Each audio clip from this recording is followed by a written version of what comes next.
Minibus masuk jurang di Lampung Selatan, pengemudi tewas. Wali Kota Eva Duyana ajak warga terapkan protokol kesehatan.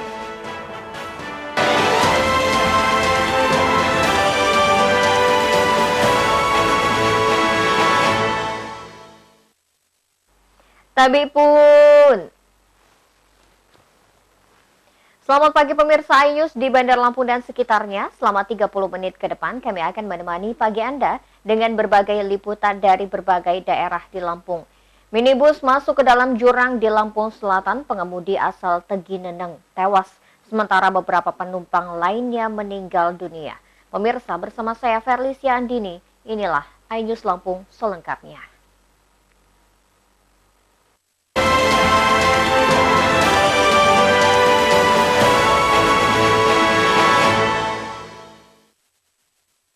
Diduga akibat remblong sebuah mobil jenis minibus masuk jurang saat menuju wisata Pantai Minang Rua, Kecamatan Bakauheni, Lampung Selatan.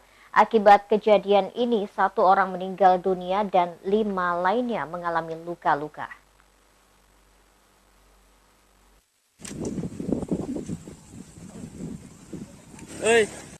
Sebuah minibus bernomor polisi BE 1483 RX terjun bebas ke dalam jurang sedalam 30 meter yang ada di Desa Kelawi, Kecamatan Bakauheni, Lampung Selatan. Akibat kejadian ini, sang sopir Supriyono meninggal dunia. Warga Tegineneng ini meninggal dalam perjalanan menuju rumah sakit. Sedangkan 4 orang lainnya yakni Komariah 55 tahun, Ria 24 tahun, Endang 24 tahun, dan Anissa 21 tahun mengalami luka sedang dan ringan. Kejadian bermula saat minibus yang hendak melakukan wisata keluarga di Pantai Minang Rua, Bakauheni, tiba-tiba mengalami masalah pada bagian rem. Kondisi jalan yang menurun tajam serta rute yang berkelok membuat sang sopir tidak mampu mengendalikan laju kendaraannya. Sebelumnya, sopir sudah diingatkan pengelola wisata untuk mengecek kondisi kendaraan, apalagi rute jalan lumayan ekstrim. Namun, sang sopir tetap ngotot dan memaksa untuk membawa kendaraannya. Udah ditanya dari mana, Tegineneng katanya. Hati-hati Pak, jalannya menurun dan menikung, kata yang jaga di pos 1. Udah dikasih himbauan sama udah dikasih himbauan. Berani nggak Pak? Ditanya lagi, remnya bagus nggak? Bagus katanya kan gitu. Makanya ya udah hati-hati Pak gitu. Dari atas juga udah dikasih tahu. Iya. Sampai saat ini bangkai kendaraan masih berada di dalam jurang dan korban masih menjalani perawatan di Puskesmas Bakauheni. Kasus kecelakaan ini ditangani oleh unit Laka Lantas Polres Lampung Selatan. Dari Lampung Selatan, Heri Fulistiawan, iNews melaporkan. Tim SAR gabungan akhirnya temukan jasad Dwi Santoso, warga Palas Jaya, Kecamatan Palas, Lampung Selatan, yang tenggelam di pantai Ketang Kalianda. Jenazah dievakuasi kurang lebih 100 meter dari titik tenggelam setelah 30 jam pencarian.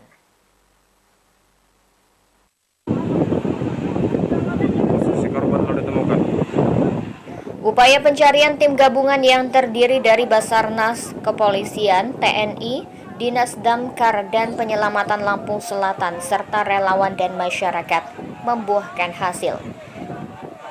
Sebelumnya, pemuda 19 tahun tersebut hilang tergulung ombak di Pantai Ketang, Kelurahan Waiurang, Kecamatan Kalianda. Korban Dwi Santoso ditemukan sudah tidak bernyawa, tidak jauh dari tempatnya terseret ombak, lalu hilang dan tenggelam di Pantai Ketang. Saat ditemukan, korban masih menggunakan celana pendek tanpa baju langsung saat jasad korban dievakuasi dari pantai menuju daratan. Terdengar suara isak tangis keluarga. Setelah dievakuasi, kemudian jenazah dibawa ke Rumah Sakit Bob Bazar Kalianda. Tim SAR gabungan berhasil menemukan korban yang jaraknya kurang lebih 100 meter dari titik hilang korban.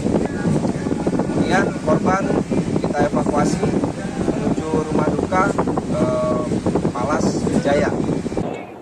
Upaya pencarian korban menggunakan perahu karet milik Basarnas sempat terkendala ombak besar dengan ketinggian sekitar 1 hingga 2 meter di lokasi kejadian Pantai Ketang. Dari Lampung Selatan, Heri Fulistiawan, iNews melaporkan. Sebelumnya korban terseret ombak saat berenang di pantai bersama temannya. Beberapa temannya berusaha menolong korban, namun tingginya ombak dan angin kencang menghambat pencarian.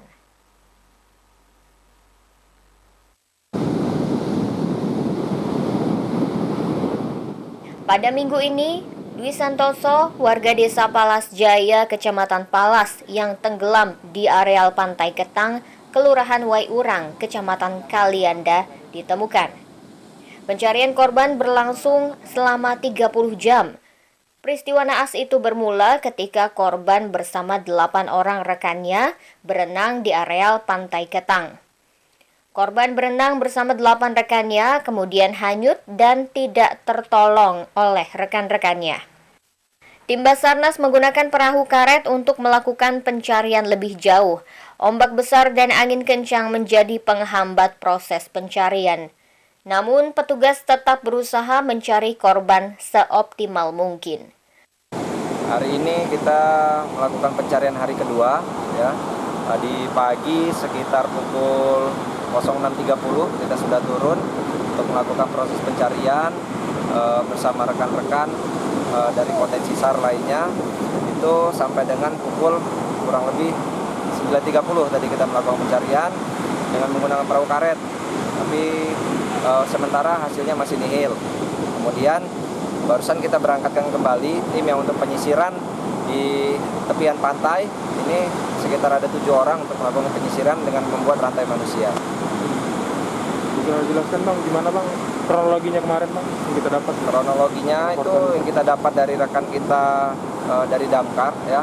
Jadi sekitar pukul 15.00 itu korban berenang bersama 8 rekannya, kemudian dia hanyut dan tidak tertolong oleh rekan-rekannya. Operasi penyelamatan berlangsung selama 3 hari. Akhirnya korban Dwi Santoso berhasil ditemukan dalam kondisi meninggal dunia. Dari Lampung Selatan, Heri Fulistiawan, iNews melaporkan. Pemirsa, setelah jeda pariwara berikut kami kembali dengan informasi. Wali Kota Eva Dwiana ajak warga terapkan protokol kesehatan. Tetaplah bersama kami.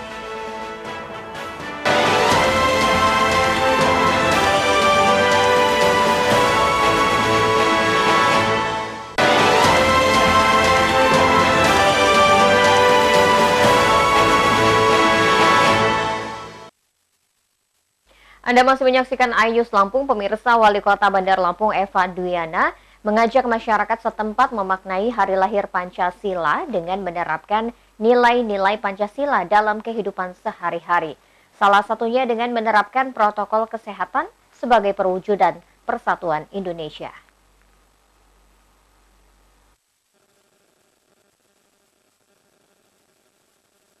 Wali Kota Eva Dwiana bersama seluruh unsur Forkopimda di Bandar Lampung mengikuti peringatan kelahiran Pancasila secara virtual di Gedung Semergo. Upacara dipimpin langsung oleh Presiden Republik Indonesia Joko Widodo.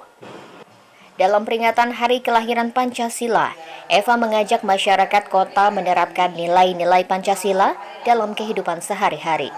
Salah satunya adalah penerapan sila ketiga Pancasila, yaitu Persatuan Indonesia. Eva mencontohkan persatuan dalam masa pandemi COVID-19 di Bandar Lampung, yakni dengan bersama-sama dan bergotong royong menjaga protokol kesehatan. Assalamualaikum warahmatullahi wabarakatuh. Hari ini selamat Hari Kesaktian Pancasila. Mudah-mudahan kita semua, rakyat Indonesia, wabil khusus Kota Bandar Lampung, selalu menjaga satu kesatuan. Dan apapun yang kita harapkan, insya Allah semua bisa menjadi yang terbaik. Apalagi masa pandemi ini, kita tetap menjaga protokol kesehatan. Dan Bunda yakin dengan pemahaman kita, dengan ideologi bangsa, dan kita selalu bergotong royong bersama, hasilnya luar biasa. Indonesia dalam tindakan, Indonesia tangguh. Mudah-mudahan apapun yang kita harapkan yang terbaik untuk Kota Bandar Lampung. Jaga kesatuan, persatuan bangsa Indonesia luar biasa. Wassalamualaikum warahmatullahi wabarakatuh. Upacara Hari Lahir Pancasila digelar dari halaman Gedung Pancasila Istana Kepresidenan Bogor, Jawa Barat. Dalam amanatnya, Presiden mengatakan peringatan Hari Lahir Pancasila di setiap tanggal 1 Juni harus benar-benar dimanfaatkan untuk mengokohkan nilai-nilai Pancasila dalam bermasyarakat, dalam berbangsa, dan dalam bernegara. Usai menggelar upacara, Wali Kota bersama Forkopimda turun ke jalan membagikan masker kepada pengguna jalan di sekitar kantor Wali Kota. Dari Bandar Lampung, Ruslan AS, iNews melaporkan. Pelayanan pengurusan surat izin mengemudi atau SIM Polresta Bandar Lampung kembali dibuka. Sebelumnya, ruang pelayanan SIM ditutup pasca operasi tangkap tangan yang dilakukan Biro Paminal Divpropam Mabes Polri.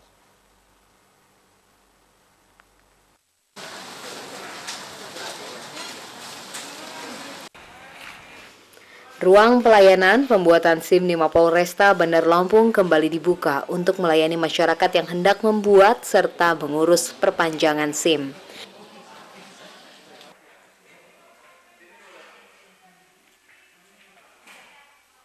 Berdasarkan pantauan, petugas membatasi jumlah pemohon SIM dengan alasan protokol kesehatan. Sementara terdapat puluhan warga sedang sibuk mengurus pembuatan serta perpanjangan SIM.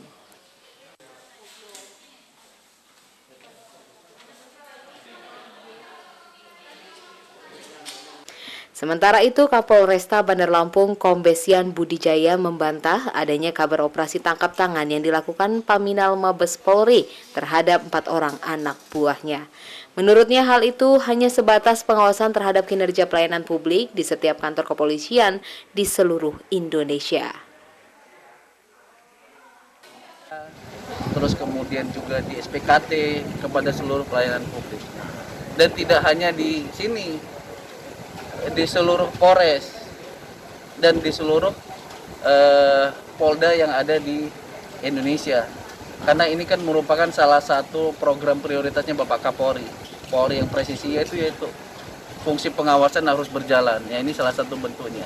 Jadi nggak ada masalah, kalian bisa lihat dalam rangka penyelidikan. Ya. Dugaan apa? Meski Kapolresta membantah penangkapan terhadap 3 orang anggota polisi dan 1 pegawai honorer, namun ke-4 orang anak buahnya tersebut tidak kunjung terlihat. Kapolresta menyerahkan seutuhnya proses dugaan pelanggaran kepada tim Biro Paminal Divpropam Mabes Polri jika terbukti adanya penyalahgunaan wewenang dan jabatan. Dari Bandar Lampung, Andres Afandi, iNews melaporkan. 3 oknum polisi Satuan Lalu Lintas dan seorang pekerja harian lepas Polresta Bandar Lampung diperiksa Divisi Propam Mabes Polri. Ke-4 orang tersebut diduga terlibat dalam kasus pencetakan dan pelayanan SIM di luar jam operasional kerja.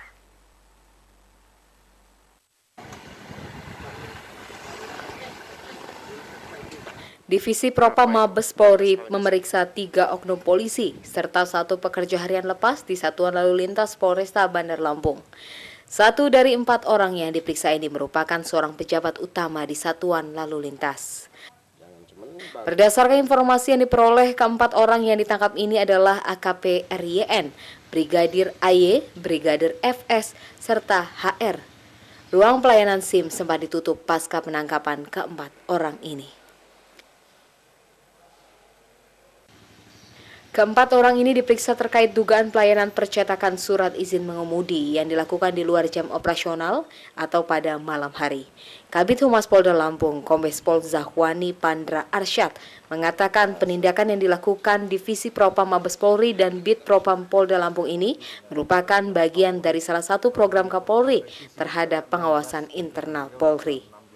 Program prioritas Kapolri yaitu ada diantaranya adalah program ke-14. Dan program ke-15, tim dari Divisi Propam Mabes Polri termasuk dari bidang Propam Polda Lampung termasuk dari Inspektorat Daerah ini itu ASDA tentunya tidak terlepas daripada upaya untuk melakukan kontrol kepada kegiatan secara internal Adapun kegiatan secara internal ini tidak terlepas daripada upaya-upaya pengawasan. Upaya pengawasan itu tentunya ya setiap pelayanan publik itu, apalagi Kepolisian Daerah Lampung dan Polres jajaran sudah menandatangani komitmen bersama di dalam zona integritas, yaitu adanya WBK dan WBBM. Tim gabungan dari Mabes Polri bersama Polda Lampung juga masih melakukan pendalaman di Mapolresta Bandar Lampung terkait penindakan ini. Dari Bandar Lampung, Andres Afandi, iNews melapor.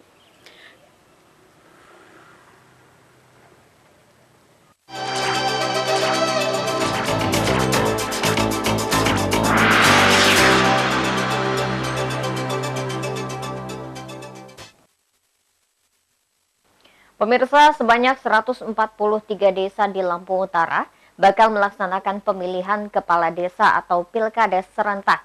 Saat ini Pemkab sedang menyusun aturan untuk dijadikan landasan dalam pelaksanaan pilkades ini nantinya.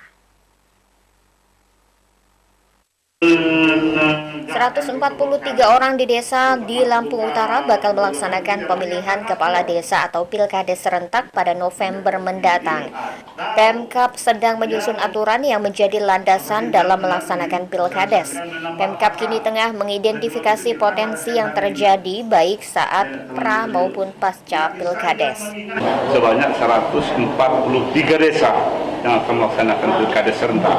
Jadi hari ini kita mengidentifikasi potensi-potensi baik pra maupun pasca pilkades, potensi-potensi yang bisa mengganggu proses berlangsungnya pilkades. Pelaksanaan pilkades yang dilaksanakan di tengah pandemi COVID ini perlu adanya langkah strategis. Persiapan dilakukan mulai dari tingkat kabupaten hingga desa untuk mencegah penularan COVID-19. Dari Lampung Utara, Jimmy Irawan dan Afan, iNews melaporkan.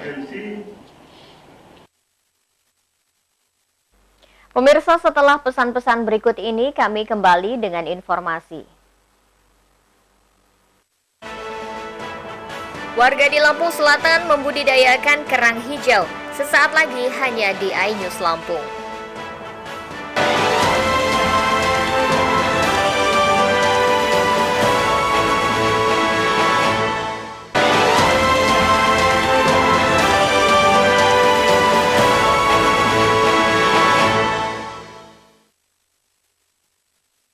Terima kasih Anda masih bersama kami, pemirsa. Untuk meningkatkan taraf ekonomi, warga di Kecamatan Ketapang, Lampung Selatan manfaatkan ban bekas dan bambu untuk budidaya kerang hijau. Berkat usahanya ini, mereka mampu meraup penghasilan hingga jutaan rupiah setiap bulannya. Laporan tersebut mengakhiri iNews Lampung hari ini. Mewakili tim yang bertugas, saya Ferlicia Andini undur diri.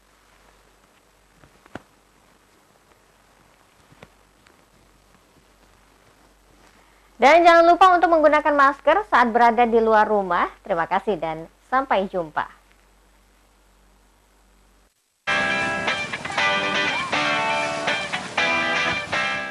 Melihat potensi alam yang sangat melimpah membuat sebagian warga di Desa Legundi, Kecamatan Ketapang, Lampung Selatan, membuat usaha budidaya kerang hijau.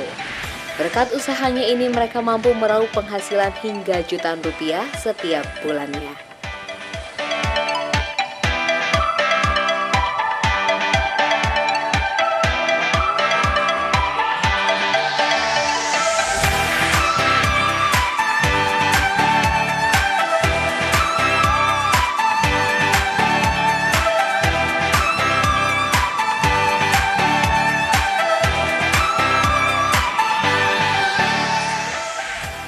Untuk membuat usaha budidaya kerang hijau tidaklah terlalu sulit dan membutuhkan modal yang sangat besar. Mereka hanya membutuhkan ban bekas untuk dijadikan sebagai media tumbuh kerang hijau. Selain itu diperlukan juga bambu berukuran sekitar 4 meter yang berfungsi sebagai tumpuan ban bekas tersebut.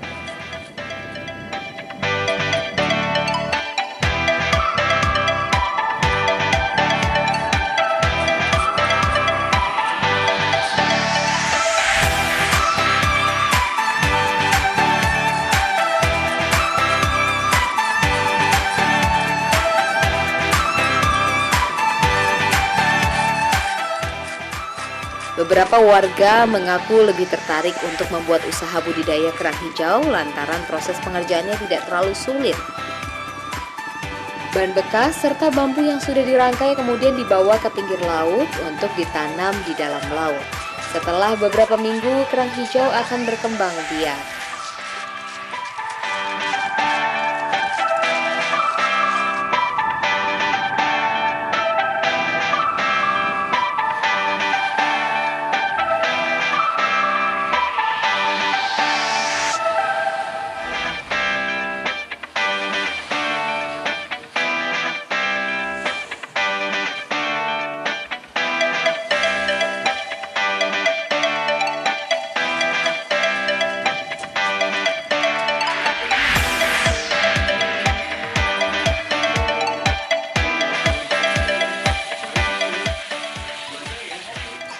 Untuk masa panen kerang hijau dibutuhkan waktu kurang lebih 6 bulan tergantung cuaca dan kondisi air laut. Dalam sekali panen untuk 1000 media tanam, pembudidaya kerang hijau ini mampu mendapatkan penghasilan sekitar 24 juta rupiah.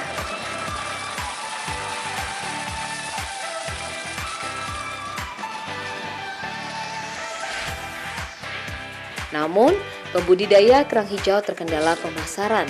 Saat ini belum ada satupun pengepul kerang hijau lokal. Pembudidaya mengandalkan pembeli dari luar daerah seperti Jambi, Palembang, Bengkulu, serta beberapa provinsi lain yang ada di Pulau Sumatera. Tapi sejak pandemi COVID-19, permintaan kerang hijau di pasaran menurun. Pembudidaya harus menjual secara eceran ke rumah makan dan restoran setempat.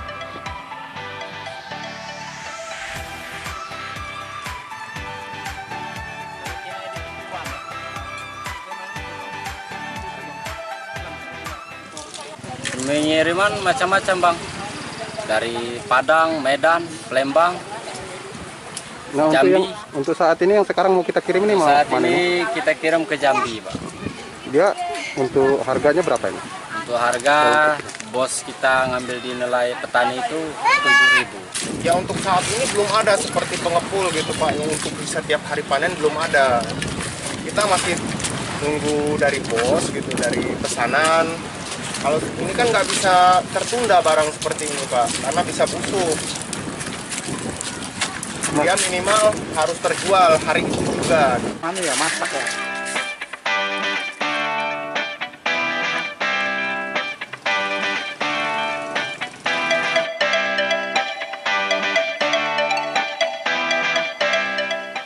Untuk 1 kilogram kerang hijau yang masih ada cangkangnya dibeli dengan harga Rp7.000 hingga Rp10.000.